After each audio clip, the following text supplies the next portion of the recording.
When potential home sellers see a weak demand market or declining home prices, it's quite common for them to pull back and not attempt to sell until conditions improve. Sellers have a desired price for their home, and it's painful to have to sell at prices below those expectations. As a result, home prices don't fall as fast as you might expect. Economist Carl Case of the Case-Shiller fame, documented this phenomenon. Home prices, even in a low demand environment, tend to decline very slowly or not at all. Case called the phenomenon downside sticky. It's hard for home prices to fall because homeowners simply choose not to sell. Prices stick rather than drop. If you don't get an offer for your house, you have two options. You can cut the price to spur demand, or you can withdraw the listing and wait for the future. Withdrawals contribute to the stickiness. In the Compass data, we can count these elevated levels of withdrawals right now. So who are the home sellers withdrawing from the market?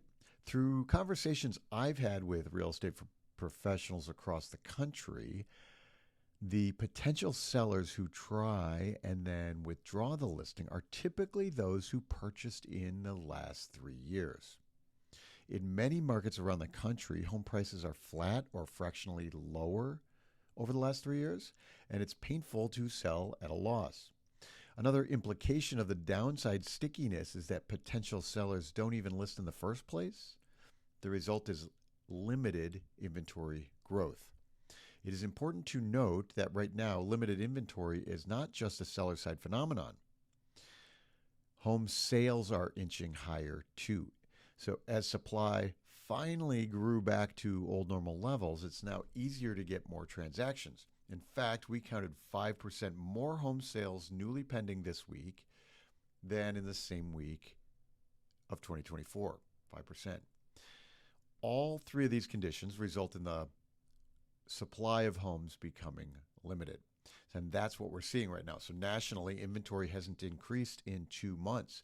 There are 19% more homes on the market than a year ago, but all that growth happened earlier in the year. The gap is shrinking now. So last year, inventory grew by almost 10% in August and September. This year, inventory is unchanged in that same period. Today, we'll look at what's going on and what the implications it has for the future. Last year, inventory was 37% more than the prior year and was growing very quickly in Q3. The price pressures we are experiencing now are really related to inventory gains of a year ago. By some measures, home prices are negative compared to 2024. Some measures are even or just barely positive. In some submarkets, home prices are down notably, but in most of the country, roughly flat with home prices compared to 2024. But now inventory has stopped growing, and that has implications for future buyers and future home prices. So we see this downside stickiness phenomenon in action. I'm Mike Simonsen. I'm the chief economist for Compass. In these videos, I look at the U.S. housing market every week. Our goal is to help everyone understand what's actually happening right now in the housing market so they can make the best decisions when buying or selling a house. In these videos, I use data from Altos Research as well as insights from what we see at Compass, the largest real estate brokerage in the country by sales volume. If you like these videos and our weekly housing market data, please add yourself to our new Compass Intelligence mailing list. There's a link in the description below to join us. Click that link and add your name to the list. We send the Compass Intelligence email every Monday with the data, the slides, and the video. This is a new list we're building from scratch at Compass, but we already have thousands of people who've joined, and you should join us too. Link below. All right, let's dive into the data here for the middle of September 2025. So let's start today with the new listings. As I've mentioned, the pace at which sellers enter the market continues to shrink. Many potential home sellers are waiting and hoping for market conditions to improve in the future. This week, we counted just over 66,000 newly listed single-family homes. That's a couple percent more than last week, but 5% fewer sellers entered the market than the same week a year ago. We've documented this trend in new listings pace for several months now, or a few months now. We've also shared that the withdrawal rate of listings is climbing. So those two trends are related. Sellers who don't see their desired offer are choosing simply to not sell at this time, maybe wait for the spring. In this view, I've plotted the 90-day rolling average of the new listings pace to smooth out the weekly noise and really illustrate the trend. In the blue line, you see the new listings each week since May has been trending lower. The yellow line is 2022, and in that year, sellers were still rushing to get to market until like July. In 22, new listings accelerated as the market destabilized. 23 and 24 saw very few sellers.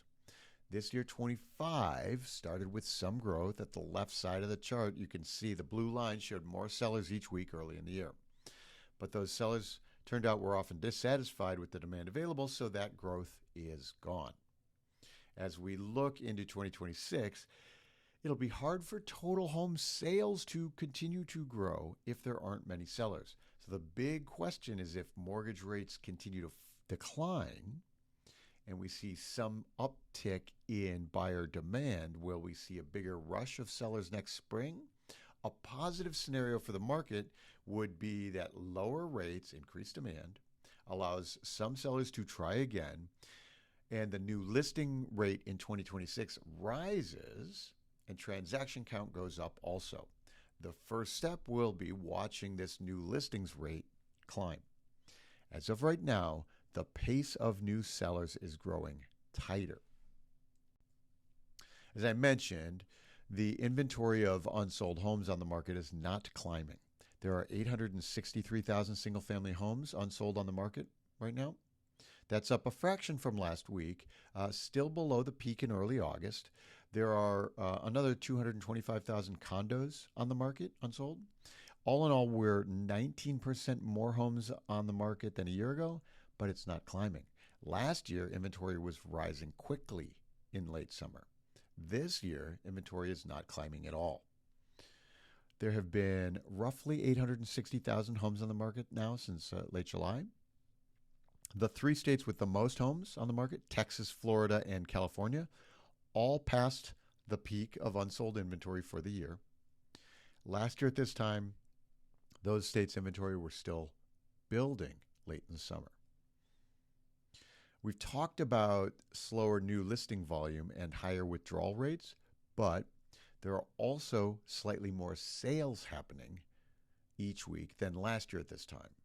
I'll get to the pending home sales data in a minute, but all three of these trends are coinciding to keep a lid on inventory. So in this chart, I have the 10-year view of active inventory. And you can see that we're 3 years into that rising inventory. In recent years, inventory would climb into October or November, but this year peaked in August. So there are a couple of more weeks in the fall where we will have inventory probably pick up, but it sure doesn't seem like there's a lot coming. Mortgage rates are a little lower than they've been most of the year, and that is one of the factors contributing to slightly more sales each week. So there are no signs for rising inventory in Q4. So next we shift our attention to next spring.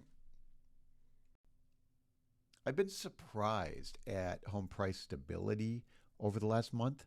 Frankly, I expected prices to dip a bit faster by now. It turns out this is probably an example of that downside stickiness phenomenon. Rather than prices drop further, potential home sellers choose not to sell. As a result, the median price of the newly pending contracts ticked up this week to $397,500. That's up 66 basis points from last week, and it came in almost 2% above the same week a year ago. So even though demand is light and rates are only slightly improved, prices are pretty stable. I've been collecting anecdotes from real estate professionals around the country exploring which sellers are withdrawing. My gut was telling me that sellers who have a lot of equity and very low mortgage rates are the ones who would withdraw. So if your holding costs are super low, I was reasoning you don't have to sell. But my conversations lead me to believe I was wrong. It turns out the sellers who are withdrawing now seem to be those who bought in recent years.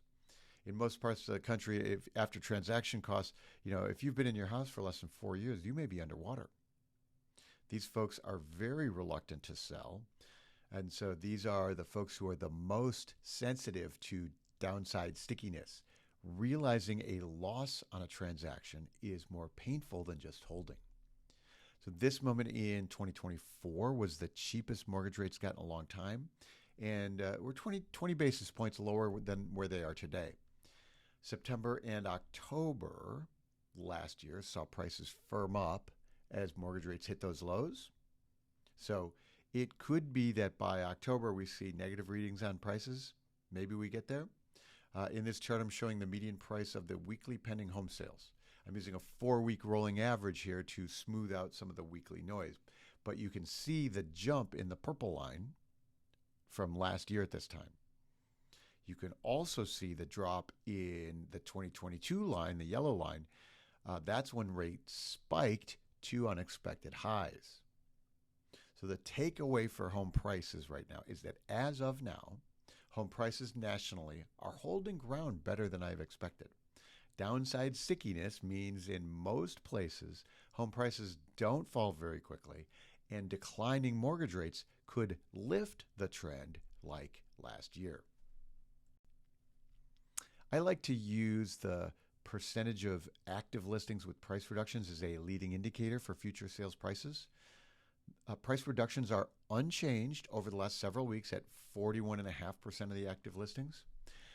This is a signal of stabilized supply and demand. As inventory dips, there are fewer sellers cutting prices. New listings have a little more price insight. So those who aren't getting attention at all might withdraw rather than cut their asking prices further. As price cuts happen, though, some more sales are getting done too. So in this chart, we can see the blue line for 2025 has been at the high levels in a decade, the highest levels in a decade. And we have the most homes on the market with price reductions. But look at what's about to happen with the trend. In a few weeks, price reductions will dip below 2022. In 2022, the market was not stabilized. The market was hitting the brakes hard. September of 22, mortgage rates jumped all the way to 7.5%, and sellers had to quickly reduce their asking price to get any attention. So 22 is the yellow line here. This year's curve matches more closely to last year, and that's because mortgage rates hit their lows in September last year. Prices stabilized. Price cuts stopped rising then too. Again, we see evidence of downside stickiness. The takeaway for home prices is that nationally, it's notable how some buyers want to wait for lower rates and lower prices. But the data shows that getting both of those is unlikely. So we're going to wrap up this week's data with a look at the weekly pending home sales. Sales ticked up this week, which is an encouraging sign. We counted 64,000 newly pending single-family home sales, plus another 13,000 condo sales. In total, that's 77,000 sales contracts started. That's almost 5% improvement over last year at this time. So I think it's notable and interesting that condo sales seem to be doing better than single-family homes right now. We tracked condo sales up 9% from 2024 in the most recent data, the weekly pendings. In the tight supply states like Illinois, New York, Massachusetts, those sales volumes are still supply constrained. And so they're not able to grow yet. So I've shared previously why inventory is still very tight in the Midwest and Northeast. The key is that it's very difficult for home sales to grow significantly when half the country is still supply constrained. So we can see with more available inventory, though, we see more sales happening this week. So even Florida, which has been the weakest housing market in the country for a long time, has slightly more pending home sales each week than last year at this time, maybe just 1% more. Okay, that's all the data we have time for today. If you want to make sure you don't miss any of the weekly data and video commentary, you should sign up for our email list. There's a link in the description below. Just add your name to that list. All right, thanks everybody. More next week.